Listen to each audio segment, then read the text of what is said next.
Welcome to McCormick Days 2020. This is an exciting time. My name is David Daniels, and I teach history at McCormick Theological Seminary. And we are here for the 2020 McCormick Days. And it's exciting to be exploring this theme, legacies and realities of the penal system, investigating power, justice, and liberation.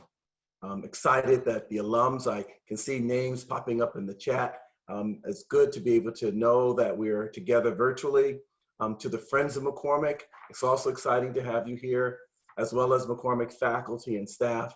We offer obviously special thanks to our president, David Crawford, and to the Vice President of Community Engagement, Nanette Banks, and all the people that are on that staff of community engagement.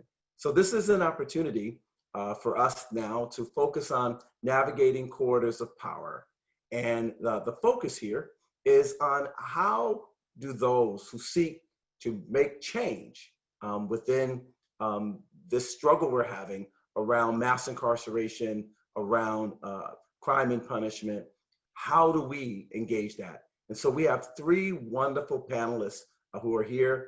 Nanette Banks has mentioned their names, and they are here to talk about navigating corridors of power from their own in McCormick language, social location, their own profession, where they are working in this struggle. One's a journalist, one is a denominational leader, an officer, the other is engaged in restorative justice through an agency, and they will now come to us. And we will start with them being able to introduce themselves. And then after they introduce themselves, we will begin our conversation. And so I'd like, and in their introductions, they're gonna have 5 minutes to frame the way they seek for us to be able to move forward in this conversation. I'd like to start with Michelle Day, and then if we could then go to Dominique Gilliard, and then to Mick Dumke. So let us now prepare to hear our speakers today and to be able to engage in this conversation. So Michelle, will you go first?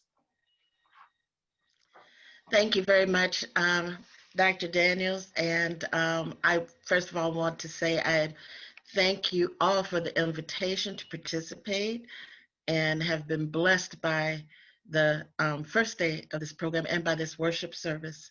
It's always hard to go first, so I want to start out by saying that I came to McCormick as an attorney who had been practicing labor and employment and discrimination law for 25 years, and wondered at the time, why would God call me to seminary? And he has shown me so much in that time. One of the things I want to say about yesterday is that the information and the inspiration that was shared yesterday, especially through the SBI initiative and other speakers, really reinforced one truth for me. And that is that systems of power, like our penal system, have a strong tendency to either destroy or reshape and absorb all resources of community in order to feed and perpetuate their own existence. And such a reshaping of absorption absorption has occurred with the way of life that is called restorative justice. So my journey from McCormick into the restorative justice way of life has shown me a number of things that I wanted to share in this 5 minutes because it shapes everything that I would say from this point on. So if I can figure out technology to share the screen. And as I said, this has all been a journey for me. But part of that journey has shown that restorative justice, unlike how it is portrayed in popular discussions, is not just an alternative to punishment. It has its whole purpose in what we were called to do, and that is to build community and to restore community where there has been fractures within community. And this little small intersection between building and restoring would be the only intersection that you would see where you would say that RJ is an alternative to punishment. Instead, what we have learned is that RJ is about emphasizing building interpersonal, community, and systemic relationships which prevent or repair unjust behavior through collective efforts. It's a way of life.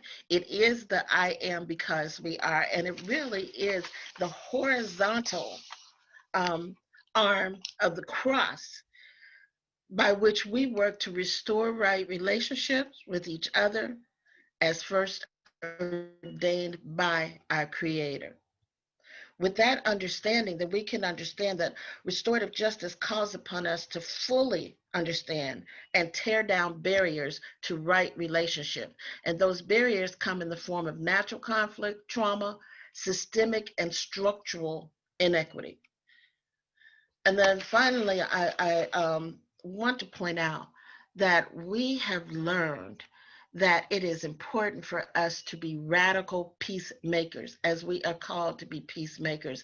And there's a big difference between being a peacemaker and a peacekeeper. The peacemaker is seeking the truth and reconciliation by looking for the heart of the issue and clearing the way through to build relationships that build community. So I just want to end by saying that with restorative justice, in order to keep the integrity of that way of life, we have to understand that all of these key values have to be present in any um, concept or application or claimed application of restorative justice. And that is, first of all, there has to be truth telling on all sides. We have to create opportunities for truth telling. And there has to be the integrity or accountability by which each person is expected to take responsibility, to acknowledge their place in community, to seek truth, and to reach forward to justice. And everybody has to be included in that process. Everybody. And then finally, we always have to seek to restore everybody to a whole community. And if that takes the space, the place of if that takes the place of economic development, jobs, truth telling by investigative reporting, all of that is restorative justice. So I just wanted to say that because that is the lens by which I have grown to learn that RJ embraces our role as peacemakers. Thank you, Michelle. Dominique? Yeah, thank you for that. As somebody who has studied restorative justice and engaged in practicing restorative practice circles within conflict-ridden spaces, I wholeheartedly affirm everything you just said. So really appreciate that. So I'm going to come at this on two different levels. One, I'm going to talk about it from my level as a denominational employee for the Evangelical Covenant Church. And then I'm also going to talk about it from a professor role and my role at North Park Theological Seminary. So I wrote my book, Rethinking Incarceration, Advocating for Justice That Restores, to really lay the foundation for the church to understand why mass incarceration is a theological issue. It's not about politics. It's about who we are and whose we are and what we call to be in the world. And we need to understand the role that religion has played in legitimating this inept criminal justice system. And so I think for a lot of a lot of historical analysis has led to kind of faulty conclusion that mass incarceration is a byproduct of the war on drugs. But the reality is that mass incarceration starts well before 1971. It really emerges right after the end of Reconstruction. And so helping people to understand the roots and the inherent anti-Blackness of the system, and the way in which theology was used to undergird the passing of punitive laws that really moved our criminal justice system to a place where we see the image of God defaced on our brothers and sisters on a daily basis, and what is devolved into immoral system of exploitation, where people are exploited for their labor on a daily basis. There had to be a kind of biblical and theological foundation to help us to understand our complicity.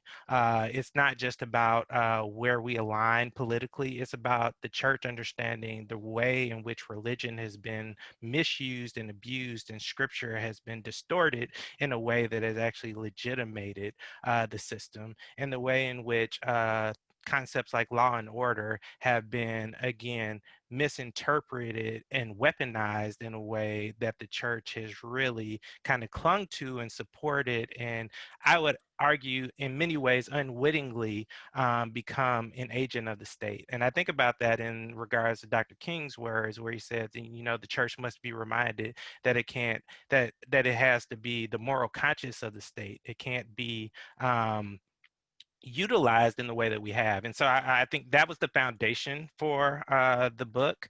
And I think about your question around kind of where do we come into this work around reform or abolition. And I think for me, it has to be a both and, because we have brothers and sisters who are in the system who are being impacted by the system. And if we're just working only to deconstruct the system, then we're not actually meeting the felt need that they have presently. But if we are only working on reform and we don't have a vision for actually ending this corrupt system, then we are going to be complicit with the sustention of it. And so I really look to Acts 16 as the passage for me for a biblical vision of why we're called to deconstruct broken criminal justice system. In that text, we see Paul and Silas endure what's akin to police brutality. We see them denied access to a trial before they're falsely incarcerated, and we see them ultimately use their Roman privilege after being miscategorized as Jews to hold the system accountable after it wants to just kind of let them go in the middle of the night when there's no accountability. And so I think, you know, those are really important passages for me. But I just wanted to say, when I think about it from my academic lens, I'm a part of a program in North Park Theological Seminary where we are the only institution who is presently offering master's level courses for incarcerated people. So we're at Stateville Correctional Facility, maximum security prison, and the intention of our program is to create conflict de-escalation and conflict-ridden spaces.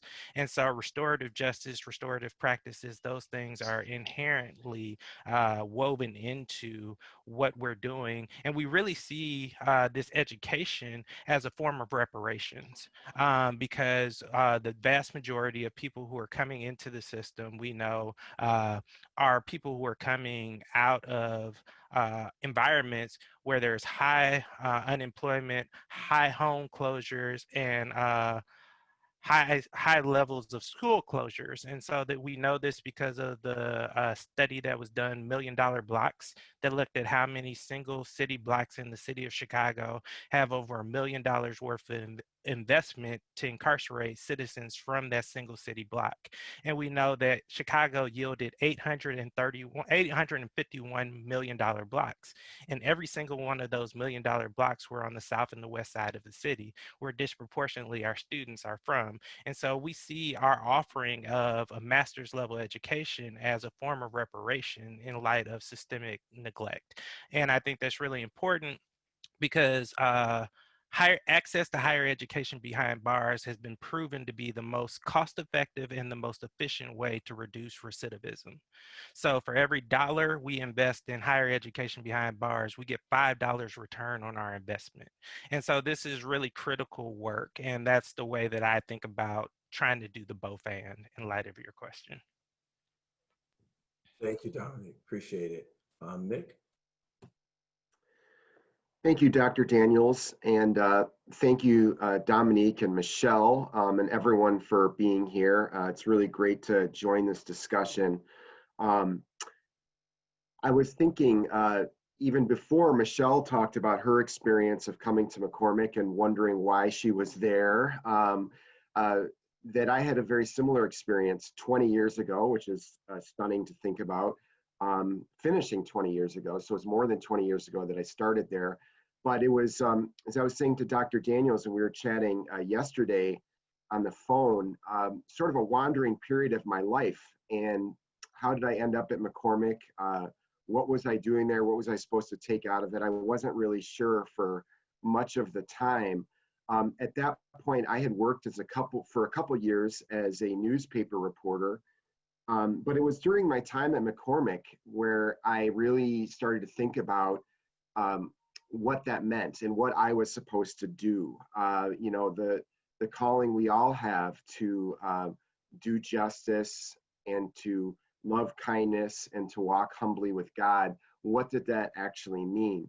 And it was during my time at McCormick that I realized there had to be some reason why I was so passionate about writing, about reporting, about trying to find the truth, about trying to tell the stories of people, other people, especially people who we might call, in theological terms, the least of these, people who don't always have a voice in our society.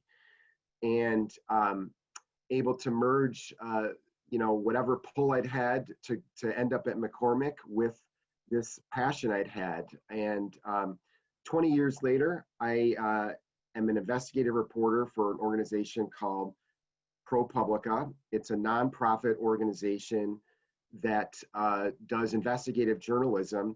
And the stories we choose, we call them stories that have moral force. We also call it accountability journalism. So literally my job is to try to find the truth and try to share it with the public in a way that holds the powerful accountable. That is my job. And having spent most of my career in Chicago, I've ended up in this kind of curious place where I mostly report about a couple different things. And one of them is the politics of this city-state of Chicago. Everyone who's lived here, had a connection here, attended McCormick, has at least had a glimpse of the fact that Chicago is almost an entity of its own. The politics here are often crazy. There's usually layers of what's going on. And so finding the truth often takes a little bit of work. I also write about another kind of politics, and that's the politics of the criminal justice system. The policies that shape the criminal justice system don't come out of nowhere. Well, it would be great if they were all based on research and best practices and questions about what justice truly means. But as I'm sure everyone is aware, they are usually the products of our times. They're the products, in many cases, of the politics of the day. If you've been following the presidential election, you've probably been forced to, whether you want to or not. But you are, of course, hearing the President of the United States talk about law and order, whatever that means. And I think a lot of us have a glimpse of what that means. So my job in all of this is to try to peel back layers of truth, turn over rocks, find out what's under the rocks, and try to get to the truth. Finding the truth and sharing it as part of our public discourse is, I think, more important now than ever, since we live in an age where alternative facts are supposedly a thing we're supposed to consider, and the truth itself is under assault. So I'll leave the rest of the specifics to the conversation we're about to have, But I'm really glad to be here and to hear from the different perspectives of the other panelists. Thanks, Mick. Appreciate it, Mick. So I want to start with this question about, it's almost like a pedagogical way of addressing this issue. So if a couple of clergy or lay people would shadow or accompany you for one day as you work on this issue, what would you plan for them to see, experience, and learn? And who would you plan for them to meet? Why don't we start with Dominique and then go to Mick and then Michelle? Yeah, I would take them to inside our program and allow them to interface with the men in our program. I would then take them to a facility where they got a chance to see a workhouse and to see the labor that incarcerated people are engaged in. I would then kind of spend some time talking with somebody who is involved in the work of reentry to help people understand the challenges that folks are confronting as they try to re-enter society, to help them see and feel the significance of the over 44,000 legal consequences a person re-entering society has to confront. And then I would take them to a church who is involved in the work to let them see the tangible needs and the ways in which we can play a role while people are incarcerated, walking alongside of families who have incarcerated loved ones, and then also doing the hard work of cultivating a space where returning citizens can actually truly have an opportunity to turn the next page in life. The two biggest challenges that lead to recidivism are lack of opportunities for long-term housing and long-term long-term work with a livable wage. And I would show them a church that's actually doing that work and cultivating an atmosphere, creating networks of sustainability, lifelines for returning citizens before they even get to them. Because oftentimes we wait until a need is there, but there's work that we can do before the work so that when returning citizens come back, we've already created networks that will help sustain them as they try to start over. Thank you. And who would you want them to meet? Um, so I would take them, I would take them to Trinity somewhere, let them meet with Reverend Dr. Otis Moss. I would take them to, there's a number of, I would take them over to the Lawndale Christian Community Center and the Nehemiah House and allow them to kind of interface with the individuals there who are on the ground doing the hard work. Thanks. Appreciate it. Mick? Well, it's a great question. And recently, I'm afraid, most of the time, if you were to shadow me, you would be sitting with me at my computer. I suspect this is what's happened to many of us during the last few months.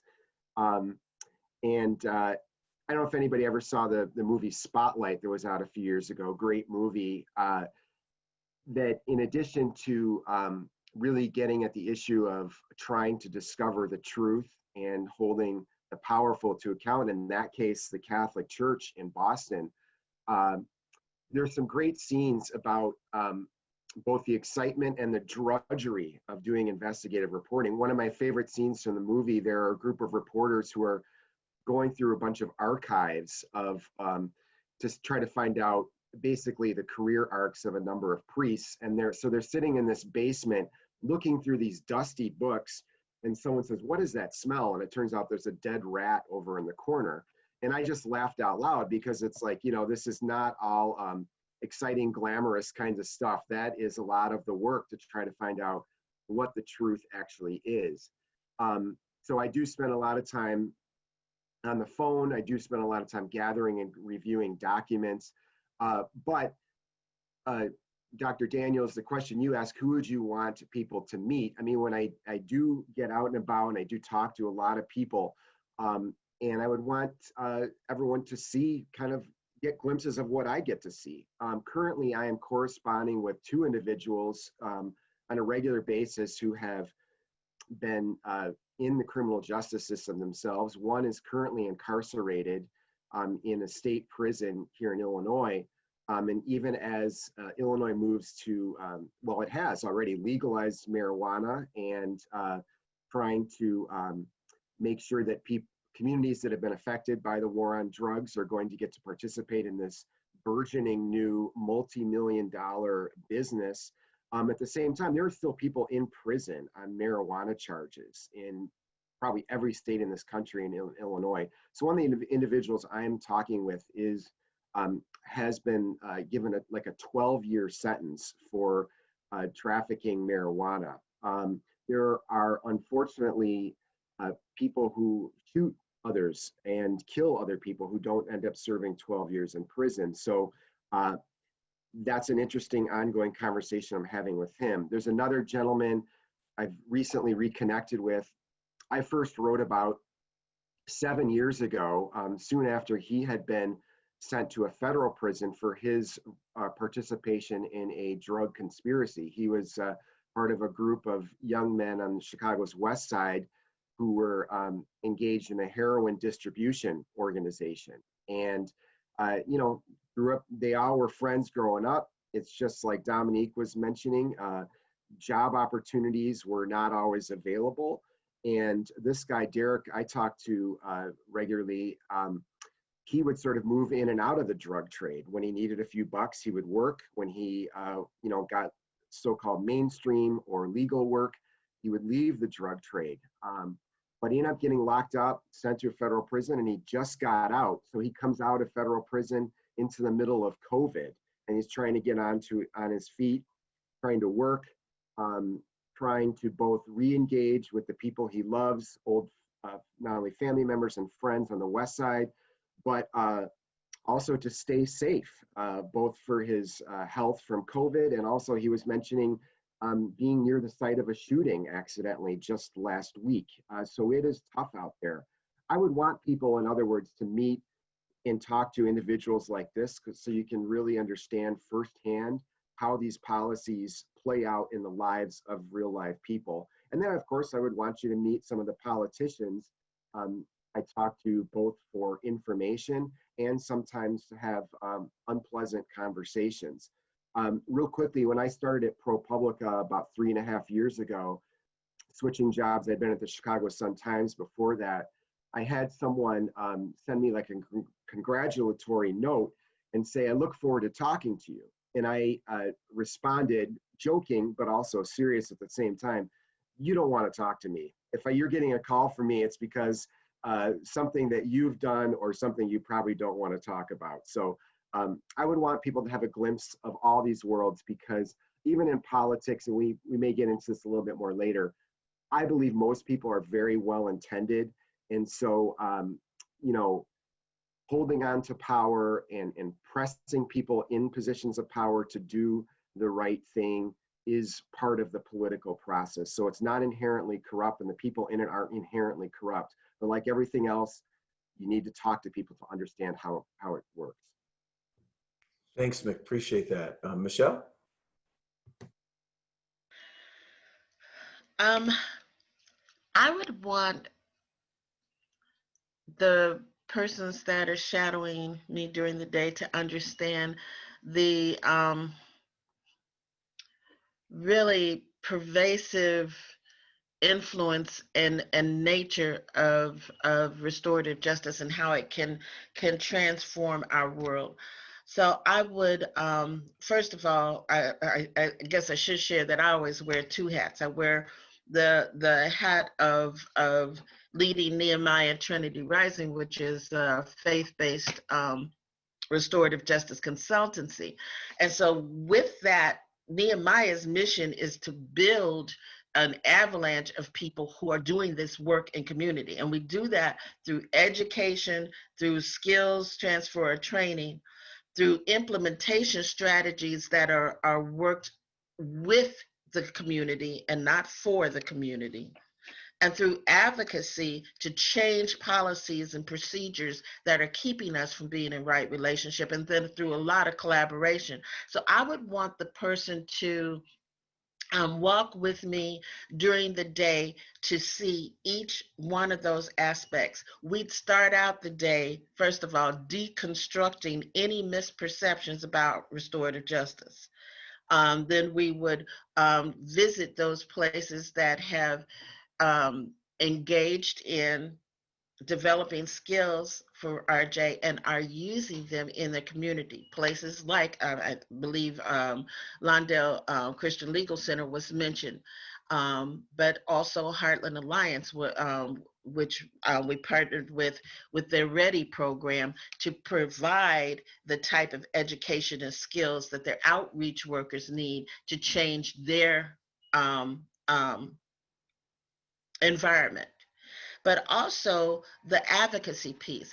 Through this work, when you are in relationship with people, you find out things that need to be addressed and you address them together. The example I can give you is that through some of our work in Cook County Jail, even though I'm an attorney, I was not aware that people had been in jail for 3 and 4 and 5 years without a trial.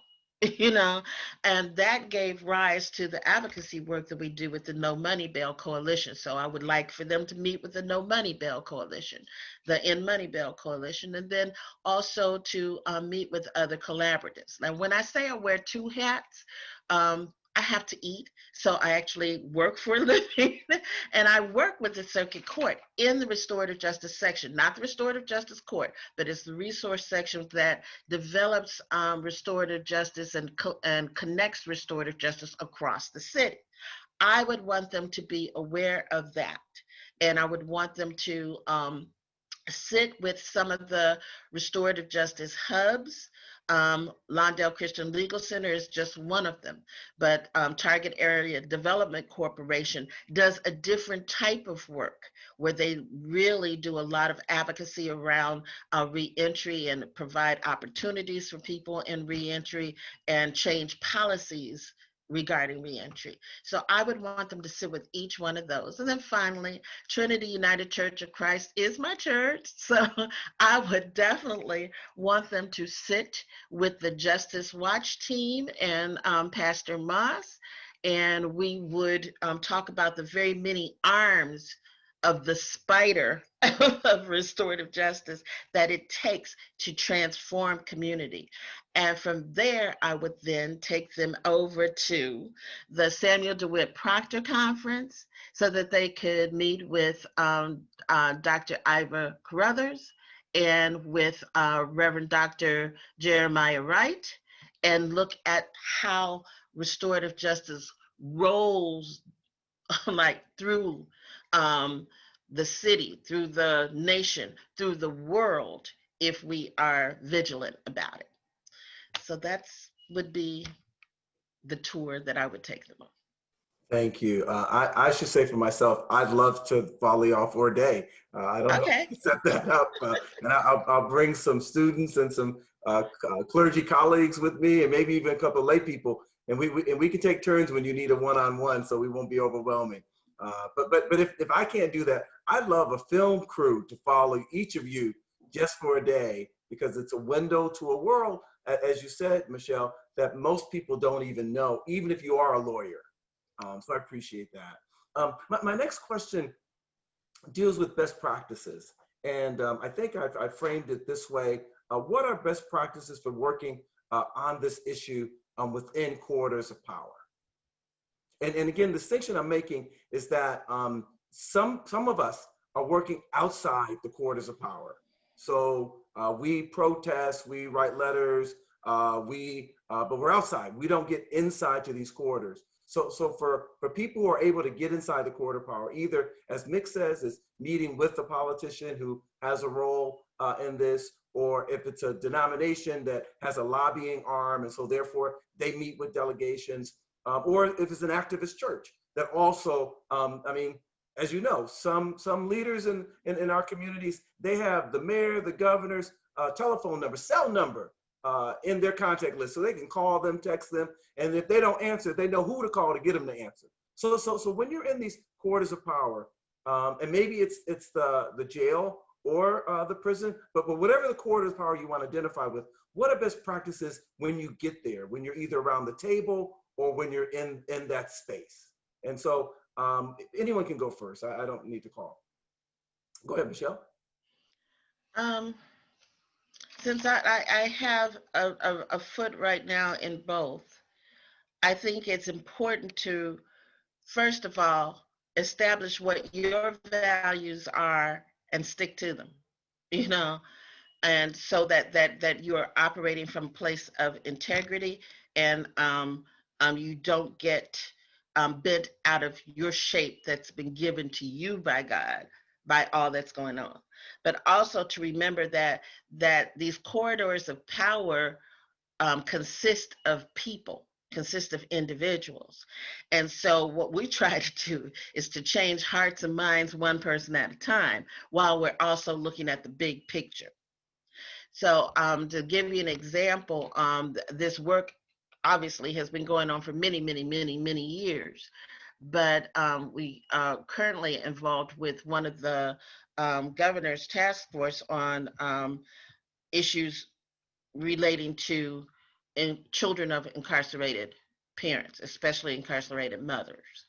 And when you look around that table and you see people who have received RJ education and skills, and they get it, and they're all at the table for the same reason, to identify policies and procedures that need to be changed across many, many different agencies of the government, then you can see where it is really possible, or should be really possible, to infuse our corridors of power with our values, with our thoughts, with our spirit of justice, and make a change from the inside while we're also advocating outside.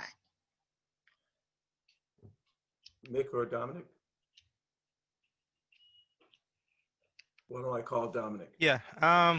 So I think about it from my denominational role as it's really a form of discipleship. And so what I think about, we have what we call immersive discipleship experiences, where we actually take people out of their everyday context and into these places and spaces so that they can actually directly encounter the dehumanization, the exploitation, and they can get behind the rhetoric of kind of local news or national news and actually be able to form relationships.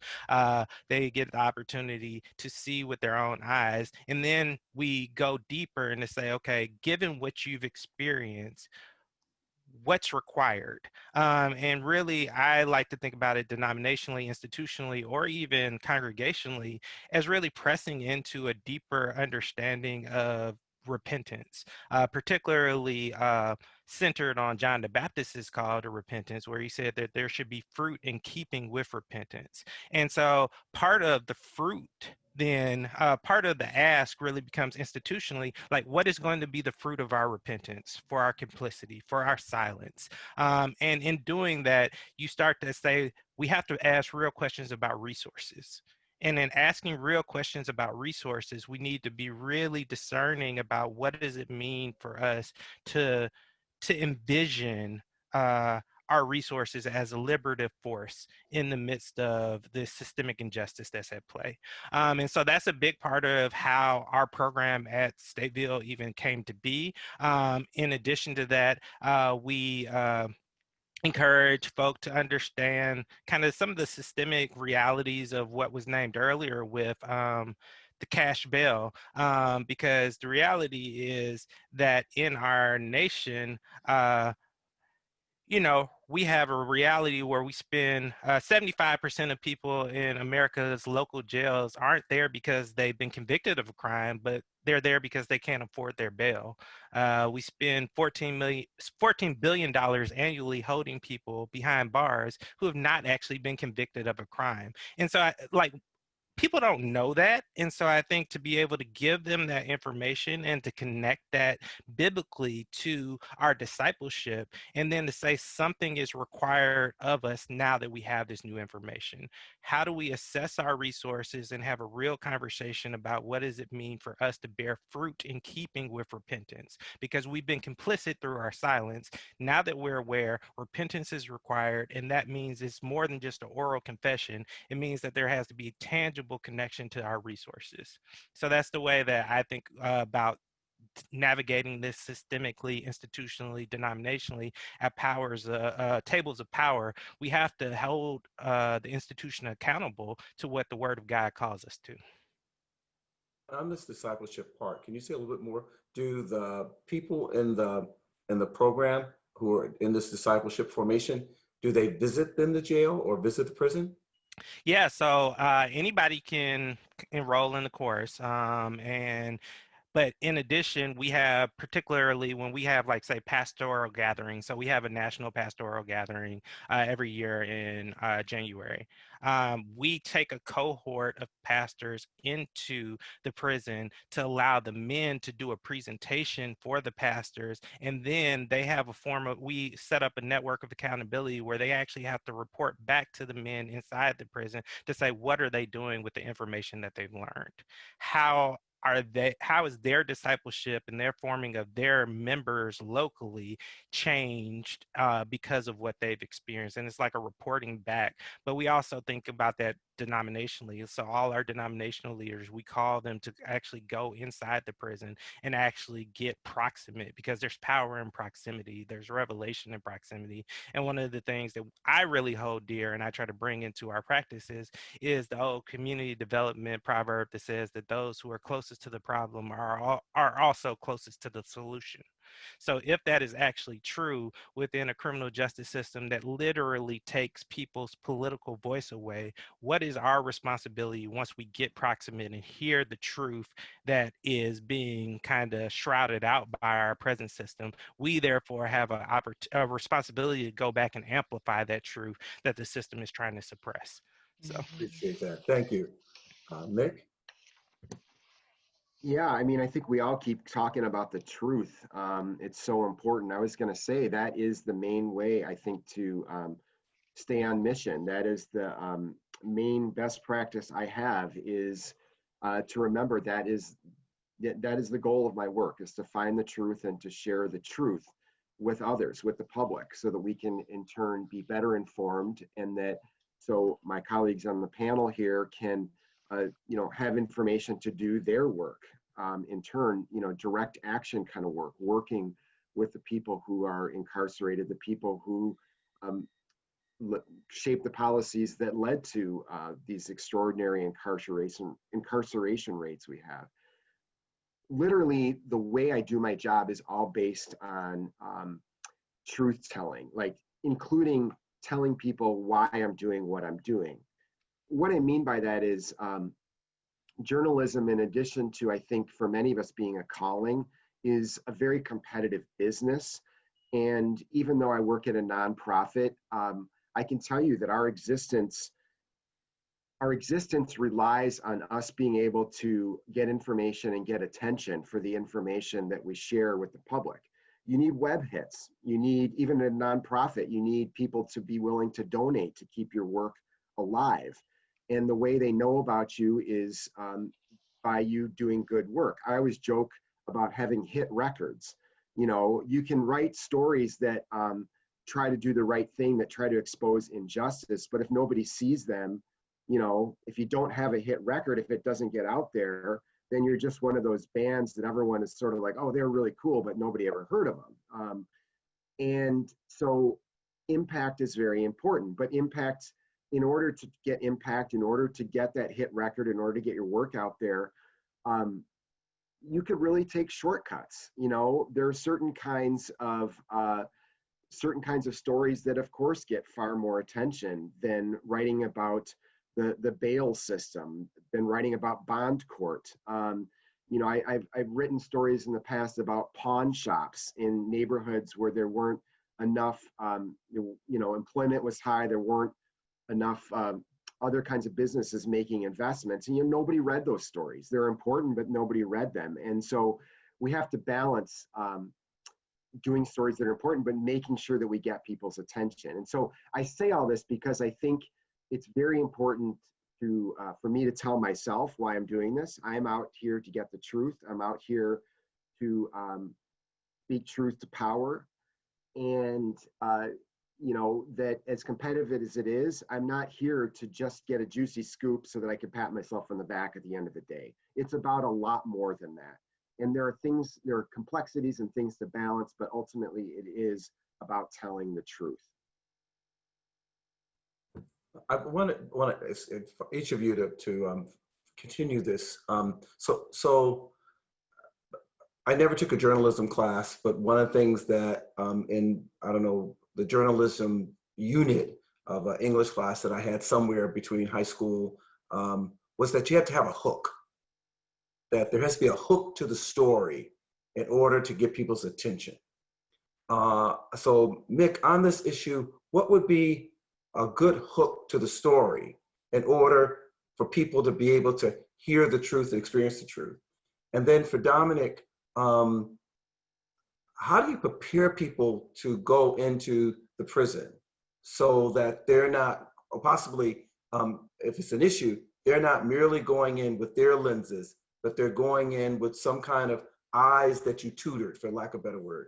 And then Michelle, dealing with a congregation, what's the hook? Excuse my language, it's probably a nicer word for that. But what's the hook to get congregants, especially middle-class congregants, who possibly never had a family member in jail, and so therefore have been outside of what many of us have experienced with our family members. And so therefore this is totally foreign to them. What's the hook to help them realize that this is something that they or the church should be interested in? So Mick first, then Dominic, and then Michelle.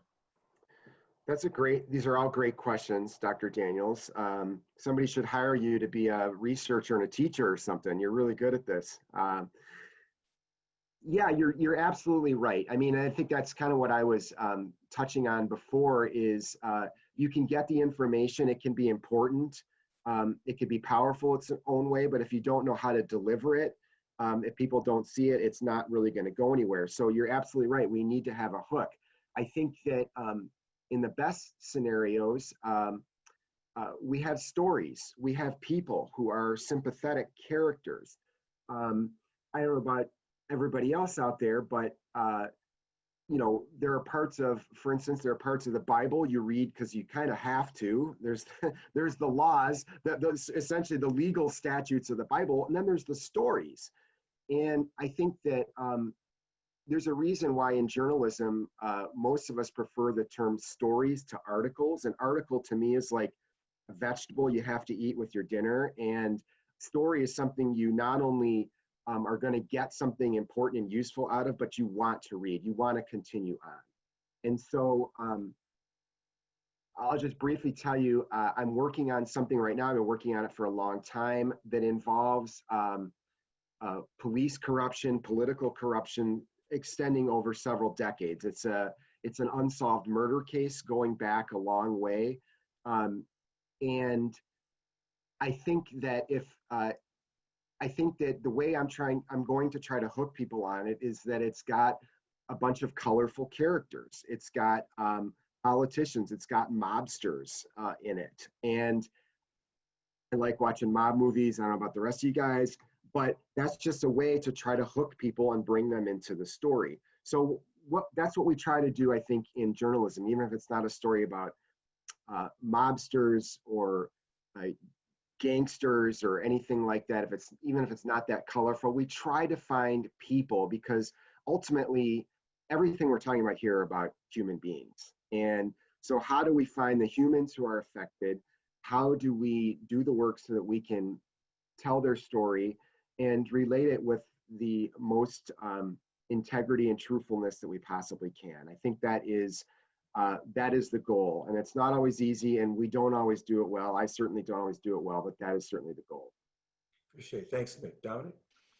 100% what Mick just said. It's the stories. How do you tell the stories in a compelling way that really centers the humanity and the dignity that is deprived of people because of our present system? So I opened my book telling a story of Katherine Johnston, who was a 92-year-old grandmother who had her home invaded during a no-knock warrant, and she was ultimately killed when officers at 3 o'clock in the morning broke in a no-knock warrant and deployed 38 bullets and fatally struck her in her living room. They said her house was the epicenter for drug trafficking, but as she bled out in her living room, they searched the entire house and there were no drugs and no drug paraphernalia. Officers start to freak out, try to legitimate what just happened, and they ultimately decide to plant drugs in her house, and they create a narrative in her living room that early morning and stick to that narrative all throughout the court proceedings until they find out that they're caught guilty in their lie, and then they confess to the whole thing. They confess to killing her without cause. They confess to planting drugs in her house. And the first officer who actually presented evidence to the judge to get the no-knock warrant was found to have fabricated the evidence that he gave to the judge that legitimated the whole thing. When sentencing came down, the three officers were sentenced from a range of 5 to 10 years. Which is a fraction of the time that she would have gotten if she actually would have been involved in drug trafficking.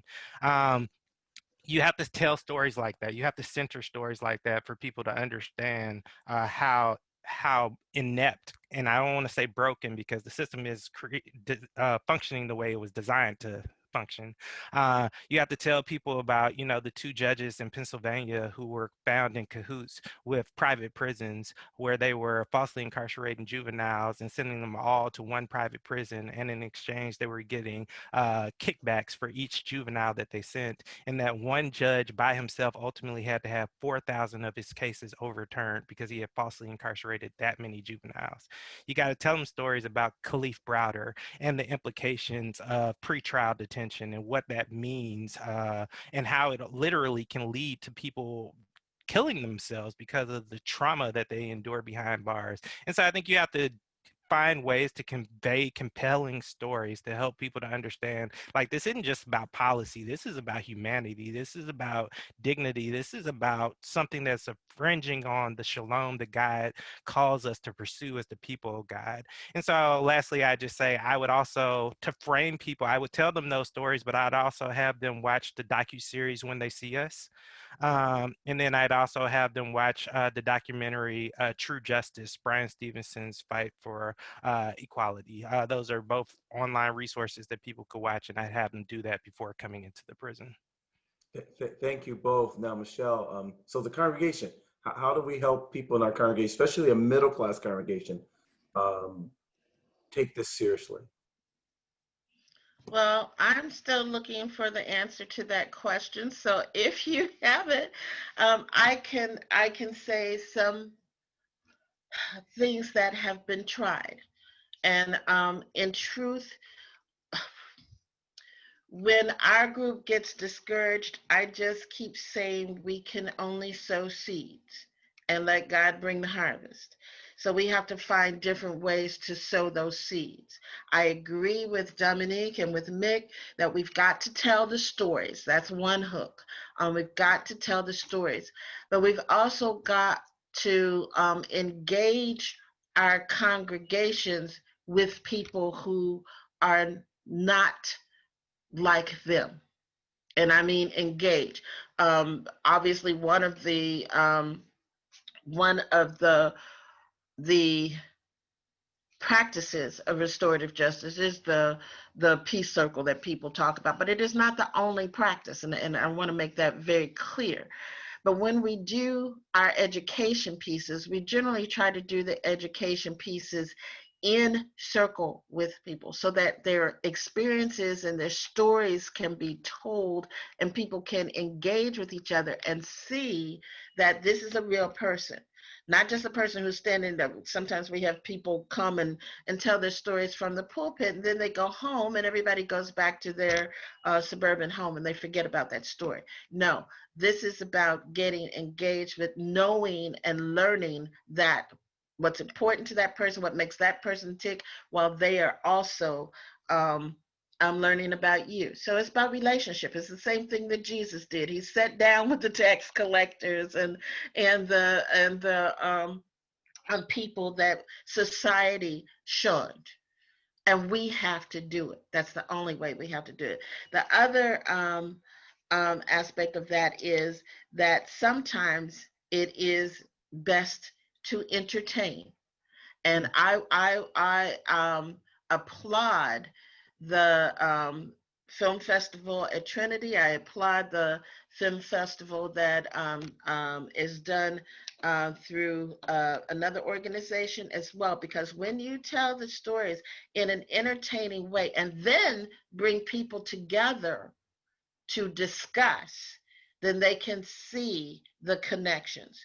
And then finally, they've got to see their own self-interest. They really do. If people don't understand that my success is tied up with your success, my living is tied up with your living, and my community cannot thrive without everybody thriving, then we're I don't want to say we're lost, but you understand.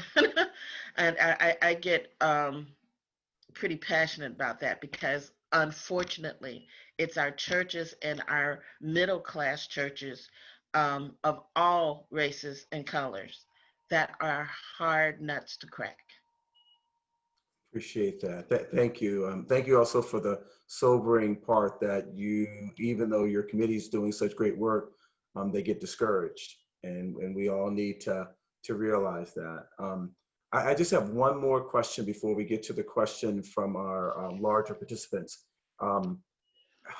Very early on in my time at McCormick, one of the leading pastors in the city sort of took me under his wings, in quotation marks. And in one of our conversations, he told me, he said, David, when I work with politicians, I know they're not coming to me for my best interests. They're coming to me because they want something. And they're coming to me because they're going to use me in some kind of way. Now, there's things that I need for my community, my neighborhood. There's things I think I need for the city. So I'm going to talk to them. But I realize I have to figure out what level of co-optation am I willing to endure. And so I want to ask you that question.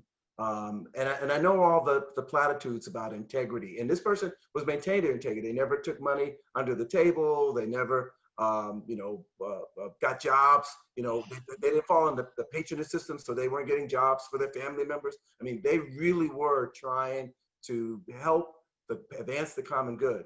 But they realized no matter how idealistic, how pure their motives were, how good, that they were going to be co-opted to some degree. So I'd like you to all just say something about that, and where you see how either you navigate that or how people might navigate that. So why don't we start with Michelle again?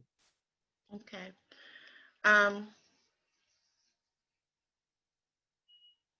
I've somewhat answered that question before when I spoke to definitely know what your values are and what your mission is, and don't get bent out of shape.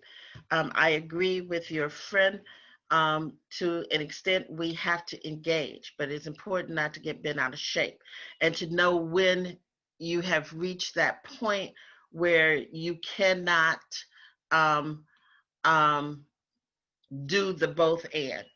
And an example I will give you is we came out of the Chicago public school system because once the system starts co-opting both the term, the philosophy, and the practice of restorative justice to a point where it is being used as a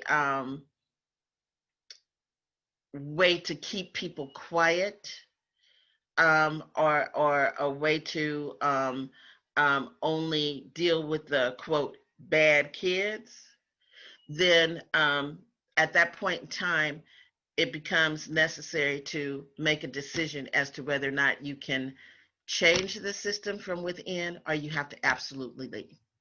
So we chose to leave. Another example is where there is the where there is the use of the term by the court system as a way of buying into the popularity of the term restorative justice, but actually presenting something different. Um, we have chosen to be vocal from both within and from without as to how RJ has to look, and to try to make sure that those who are touching the system are well educated, at least, and that we do not um, assist in anything that would cause harm. That's the best that we can do. Thanks, Michelle. Mick and then Dominic. Well, first of all, I think the individual you were talking about, Dr. Daniels, I interviewed on one occasion too. This pastor who was very politically active had pulled his support from an incumbent alderman. The alderman had gotten in some legal trouble of her own, but the pastor pulled his support when she held up a development project in the ward that he wanted. And that was a sign to me of what a savvy operator he was. And when I called him, someone had told me that he was calling former supporters of the incumbent and basically, I don't want to say threatening, but applying pressure and saying it's time to switch to the new candidate. And when I called him and asked him about it, I'll never forget, he said, that is the kind of thing that I would do, but not that I did in this instance.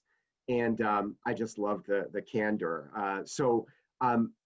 I bring up that story both because I think it's to your point about, playing the game without getting sucked into it altogether. And I think Michelle touched on this as well.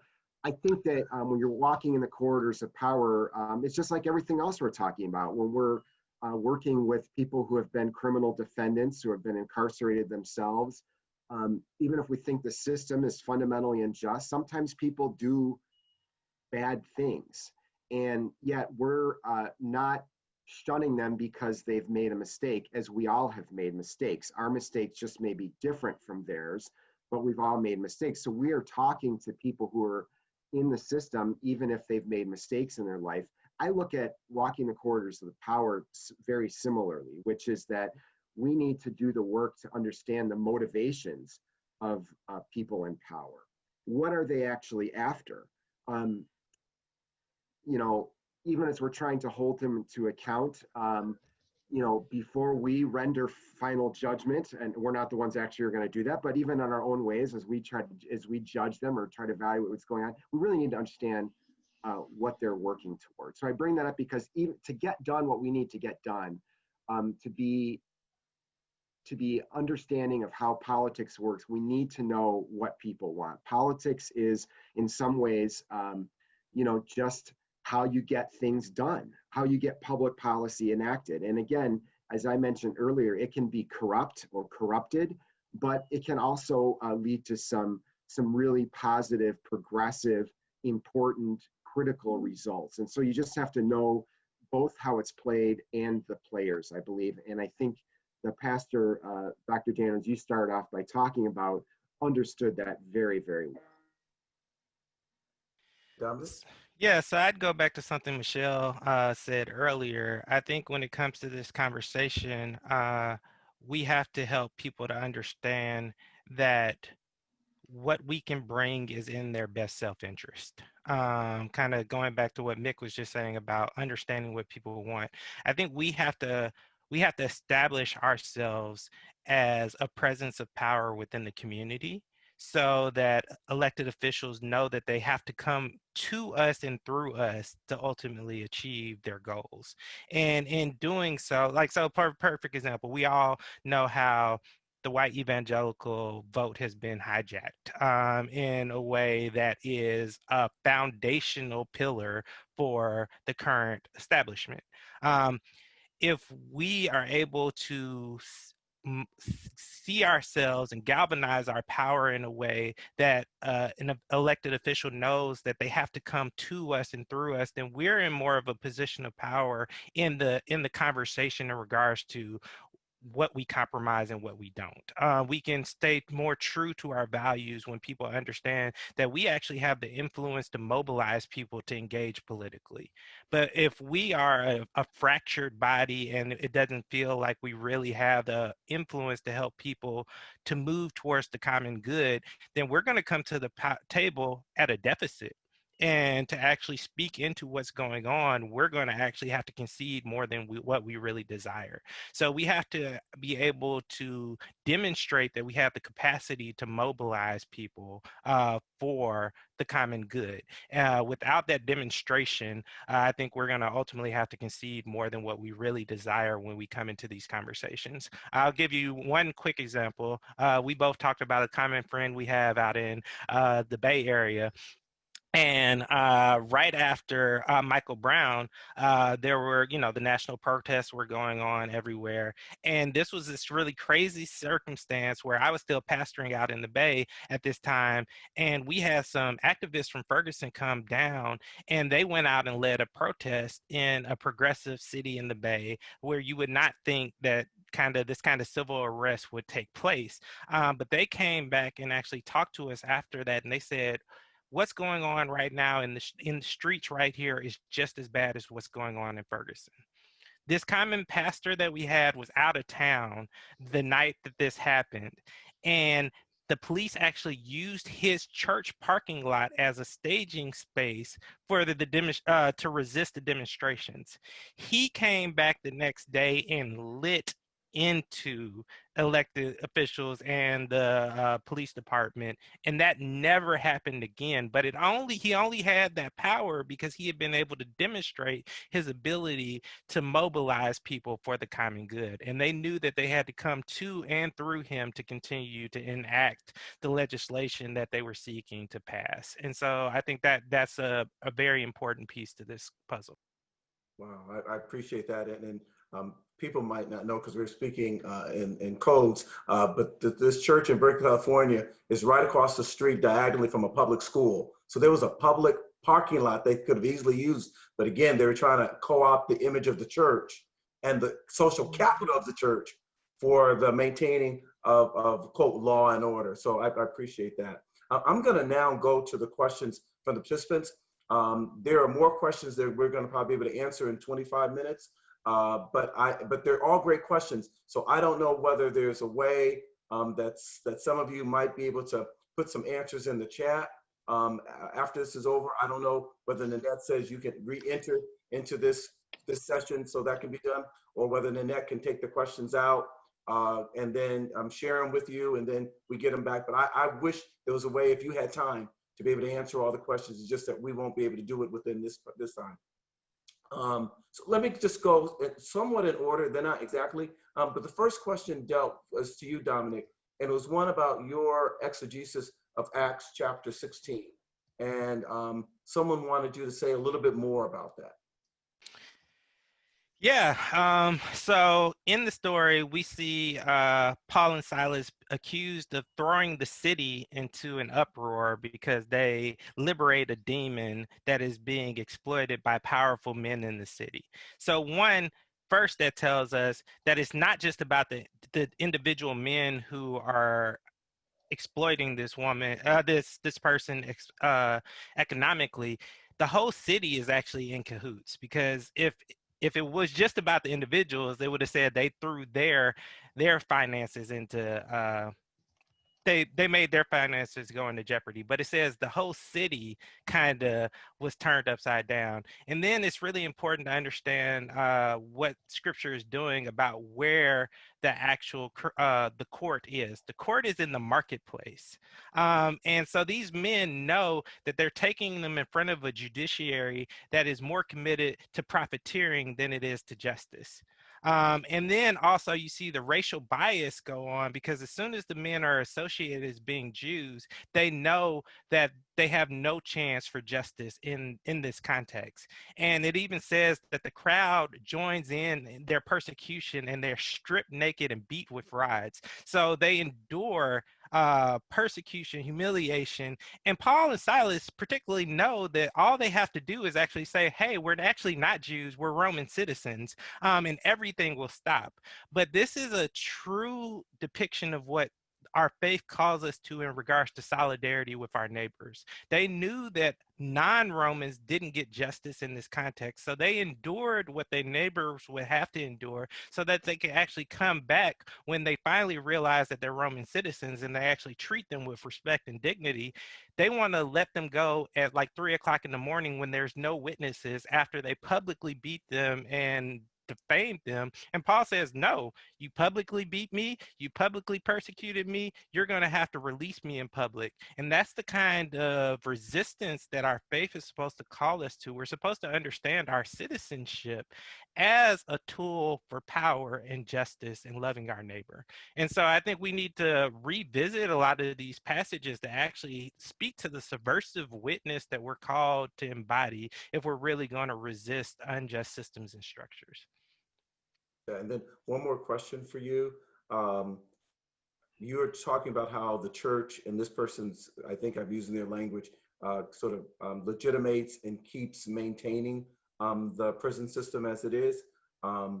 Could you say a little bit more about that, they asked? And then can you identify the church's power and privilege that can be used to dismantle the system? Yeah, so just quickly, I have my next book is coming out in August. It's called Subversive Witness, and it's all about this. It's all about how do we navigate the corridors of power, and how does our faith call us to a different type of participation that bears witness to the inbreaking kingdom and our commission to love neighbor. So that'll be a resource that's coming down from you for everybody. But I think when we think about the church's role in this, think about how law and order is talked about within so many of our churches. It is talked about as something that equates to safety, something that we should all embrace, something that the gospel actually calls us to be supportive of. But we all know that law and order doesn't equate to safety necessarily, and particularly in our communities. When we think about everything from the school to prison pipeline, where we have more school resource officers that are deployed, we know that ultimately impoverished people of color, particularly people who don't have their full mental capacities and physical abilities, are the ones who get swept up into the system. They are the cannon fodder for the system. And so when we allow narratives like law and order to be baptized as if they are Christian biblical convictions, and we go into the polls and actually vote that way, we are complicit with our own demise. And so we need to really start to exegete concepts like law and order, or the belief that more police automatically means more safety. Those things just are not true categorically. There's empirical evidence to demonstrate that. And so I think we have to go after some of these narratives and some of these myths to unpack them, to help people to understand a more gospel truth in regards to what we're commissioned to. Appreciate that. Michelle, these are two questions. One is, do you have to be within the quarters of power to change policy on these issues? And then the second is, what knowledge is needed to change policy, public policy on the and other kinds of policy on these issues? You do not have to be in the corridors of power to change issues. It's wonderful when we have allies within the corridors of power, but I believe power comes from community, and it is the community.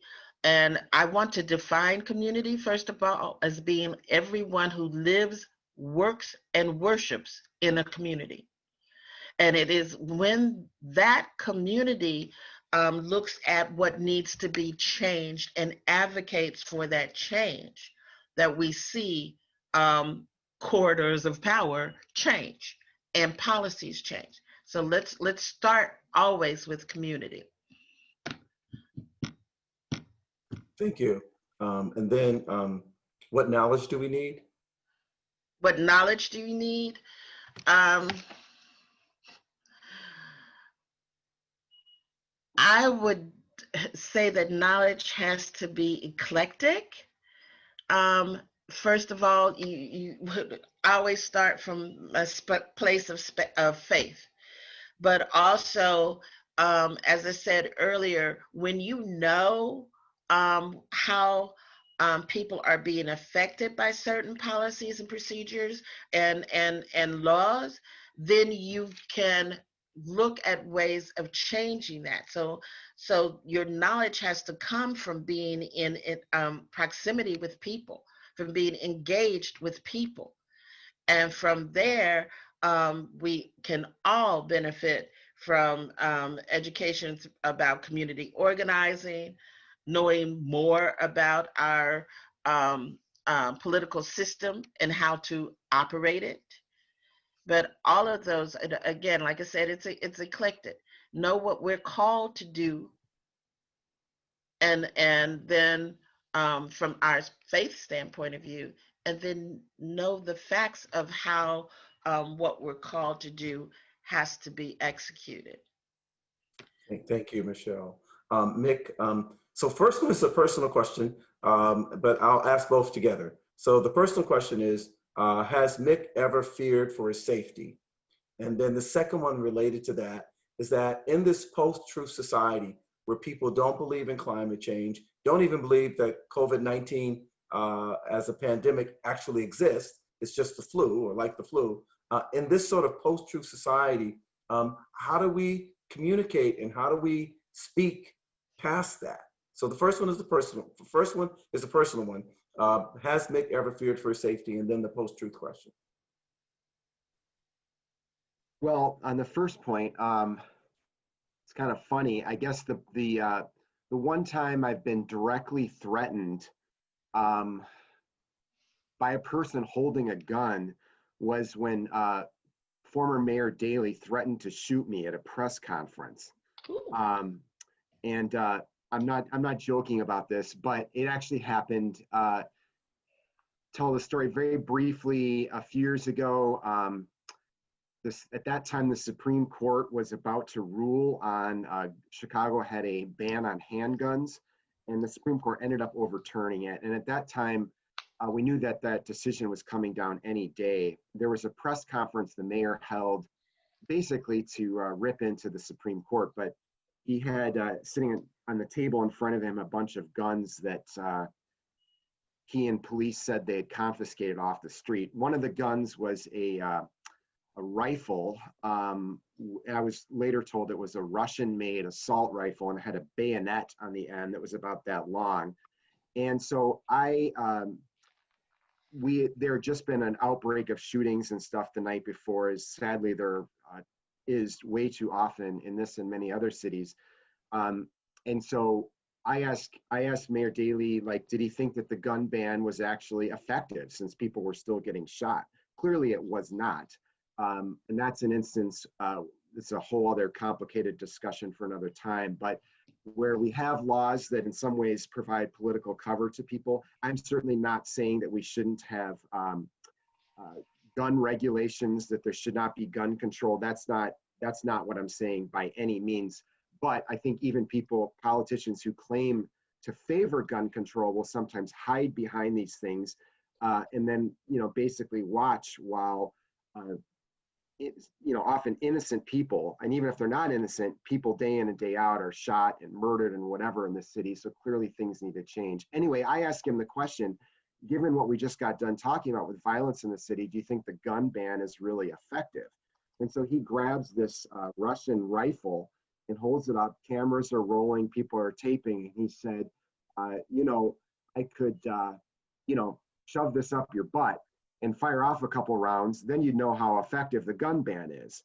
And everyone in the press room kind of laughed nervously, but it was this moment where, even afterward, walking out of the press conference, I said, did that just happen? Did the mayor just threaten to shoot me? I think it was his idea of a joke, But it was kind of one of those things that in the waning days of Mayor Daley's tenure, people looked at the time and said, this guy has really started to kind of lose it.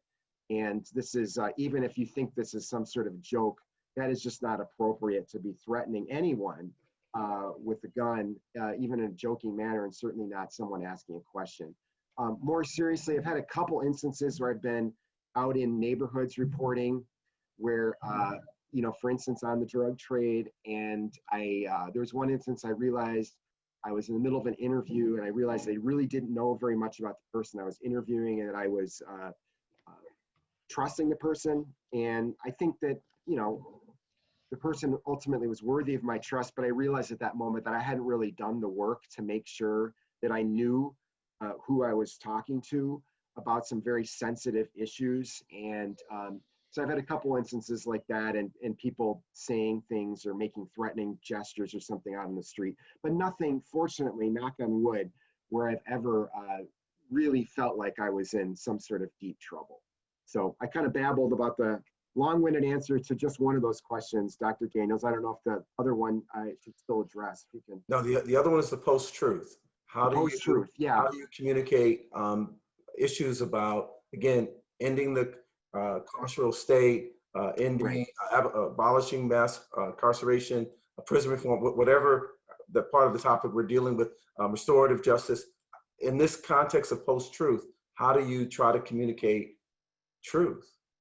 It's a great question. I think it's something we're wrestling with. I mean, the short answer is that I think we are just going to continue to speak the truth, and that we're going to continue not only to, you know, assert that what we know is true, but in my line of work, it's very important to communicate to people how we arrived at the truth. You know, how we found what we're reporting in a story. We spent a lot of time you know, documenting our sources, describing the work we did to reach the conclusions that we've reached. And I would say more broadly, almost philosophically, if you look at how we got to where we are, just even in the realm of politics, where now it is somehow acceptable for certain politicians to say the sky is not blue, and you know, and to say this with a straight face on national television and not have people challenge them on it in every instance.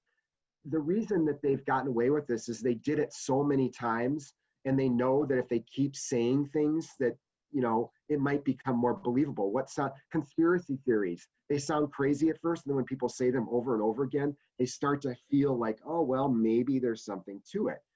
I think that we have to do this with the truth. We have to talk about things that are actually true. We have to continue to share the facts and the process and back up, document what we have to say. We just have to do it over and over again and not waver from it. Mm-hmm. Appreciate that. We're near the end of our time. I want to give each of you about 2 minutes to give your concluding words, that whatever takeaways you wish people would take from this session, or charges that you want to give. But whatever you want to do, I want to give you 2 minutes to wrap this up. And so if you don't mind, let's begin with Dominic, then go to Mick, and then end with Michelle. So a couple things. One, Brian Stevenson said that we need more Christians who believe that Sauls can become Pauls. And I really think that that's imperative for the body of Christ. Like, we have to believe that transformation is possible, and it's possible for every single individual, regardless of their offense. I think the other thing that I want to talk about when we talk about systemic change that's needed, particularly in our context, one of the realities that very few people are talking about is the reality of prison gerrymandering. And so this is when we look at where people are actually counted for the U.S. Census, regarding where they're housed. So in Illinois, we have a reality where 60% of the state's incarcerated population is from Cook County, yet 99% of them are counted outside of Cook County. So we're talking about political, economic, resource divestment from our community that should be in our community, but it's being deployed to other communities that don't have the same level of need, don't have the same level of systemic challenges. And this is a political reality that we should be on the front lines advocating for. So when we talk about a lot of the systemic reforms, cash bail is getting better known, and we should know about that, and we should be advocating. But I think the next thing here in Illinois that we really have to tend to is prison gerrymandering, and there's just not enough attention being drawn to that. Thank you, Dominic. Mick? I agree with everything. Is it Dominic or Dominique? I hope I've been saying your name correctly. I fear that I haven't. Dominique. Dominique. Okay, good. Thank you for that. I think everything you just touched on, the issues of, these are just some of the issues of our time. These are the civil rights issues of our time. We all have to work, I think, to stay up on what's going on and to try to learn as much of the details as we have the capacity for. But I would also say that more broadly, I just think everybody stay healthy out there. I mean, it's harder than ever. I don't know about all of you, but I don't know a single person who in one way, shape, or form, if you're lucky enough to have, remained free of COVID and everything else during this time, if you're lucky enough to have been able to continue to work, I don't know anyone else who hasn't been affected psychologically or emotionally by what's gone on in 2020. And then we have the insanity of the elections. We have this assault on truth, this creep toward fascism in some ways. There's a lot going on. So I just wanted to say, let's all stick together. I mean, that's, I have to remind myself of this every single day. Let's get up. Let's try to find some sort of joy in pushing the rock up the hill, knowing that some nights it's going to seem like it rolls back down when we're sleeping. And let's kind of stick together. On a personal note, I have been recently rereading Ecclesiastes, which is, I find strangely comforting. It's not one of those parts of the Bible, of course, that says, hey, everything's going to be okay. But I find great comfort in the fact, reading that hundreds, thousands of years ago, people struggled with the fundamental questions of existence. Like, what is my purpose here? How do I do what I believe that I'm supposed to do? And at the same time, recognize that life is fleeting and I've got to enjoy it. And that's kind of where I am. This conversation is a great example of how we can, I think, share our ideas, we can share our struggles, and, we can just try to stick together as a team. So thank you. I agree with everything that has been said. I started this out by saying that I wondered why God would call me out of the practice of law and into seminary, and that this has been a journey. And on that journey, what I realized was that we cannot in any way, shape, fashion, or form dictate human behavior by passing more laws. We can't do it. And so this is especially true if the people who are charged with adhering to the law or enforcing the law don't believe that they're accountable to the people that the law is supposed to protect. So we have to advocate for changes, yes, in policies, procedures, laws, everything else, but we also have to be the salt of the earth and the light, that should not be under the bushel, that continues to look at changing human behavior by transforming people, even if it is one at a time. I love the quote of turning souls into Pauls, because I do believe it has to be about working to engage with each other and change human behavior. We can see by the atmosphere that we're in right now that just passing civil rights laws 40, 50 years ago didn't change anything. So we've got to change hearts and minds, and that's a supernatural job. We have to do our part and know that in sowing the seeds and know that God will bring the harvest. So that is where I am. Well, I want to personally thank each of you for your contribution, Mick, Dominique, and Michelle. Thank you for your insights. Thank you for your commitment. Thank you for your willingness to share honestly. I could feel both the passion and the pain at times when each of you are presenting. So we appreciate you are being on a level of transparency with us today.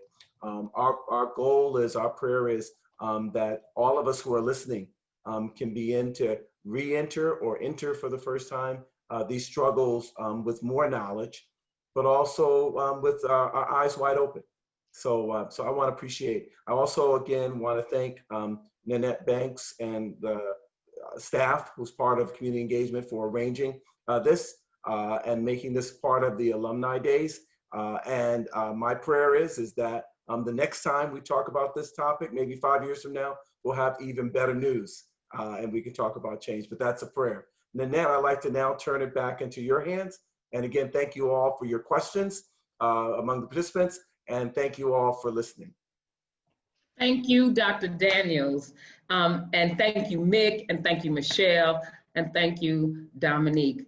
And if you were following the chat, you'll see you have many comments and applause. So I hope as you read through the chat that you can hear the applause and the gratefulness for your presence today. Years ago, I heard a quote, and I don't know who I heard it from, but the longest distance to travel is the 18 inches between the head and the heart, right? How do we get from our heart to our head, and how do we intersect the two? And so as I heard you all speaking today, I recalled that, and that's what we have to do in building relationship, help people bridge the head and the heart, that they're coming from both and not simply one or the other, but that they're coming from both. So thank you for reminding us to know what we are called to do. Thank you for reminding us of discipleship. Thank you for reminding us that there is work to do inside and outside of the church. And if we began to think of community as everyone who worships, works, and lives in that space, it could make a difference. So thank you so much for your presence today. Thank you for the wonderful way you moderated, and thank you for your truth and transparency on this day. So thank you so much. I would like to say now that we will now be preparing for Kaya Stern at 1 o'clock today. And so you would use this link, come back to this space at 1 o'clock for our keynote speaker, Kaya Stern, who will be offering an elegy for justice. So thank you so much for your presence. Have a great break, but do not forget to come back at 1 o'clock for Kaya Stern. Thank you so much, and we look forward to seeing you at 1 o'clock today. Have a great break. Bye-bye.